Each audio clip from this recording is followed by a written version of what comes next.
আসসালামু আলাইকুম। আপনাদের সম্মুখে এমন একটি বস্তু উপস্থাপনা করে দেখাবো আমার ফেসবুকের সকল বন্ধু ও ভাইদেরকে। দেখে কেমন লাগলো কমেন্টের মধ্যে জানাবেন। আমি আমার নিজের হাতে তৈরি করা একটি সিমেন্টের কাঠ তৈরি করছি। সেটা কাঠের কাঠ থেকে দেখতে কেমন লাগলো, রং করব।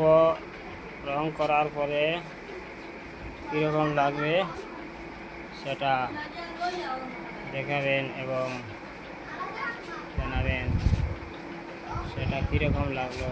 কাঠটা ফুল তো বানিয়ে দিয়েছি, এখানে একটা স্টার বানিয়ে দিচ্ছি, আর সেটা দেখেন একটা তরমুজ এর গাছ বানিয়ে দিলাম। এখানে নিজের হাতে তৈরি করা একটি কাঠ।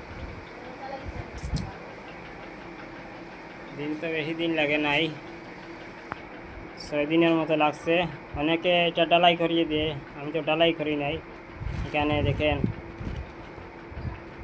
কাঠ দিয়ে নিচের ভ্যারাইটি দিয়েছি, কাঠের তৈরি করা। এখানে একটা বিম দিছি, বিমের দিয়ে তৈরি করছি।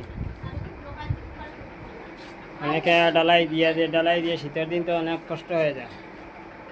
শীতের দিন তো নিচ থেকে অনেক ঠান্ডা উঠে, অনেক কষ্ট হয়, সেই জন্য ডালাই দিই না। আমি আমার নিজের হাতের তৈরি করা কাঠটি আপনাদের সামনে উপস্থাপন করলাম। কেমন লাগলো আমার ফেসবুকের সকল বন্ধুদের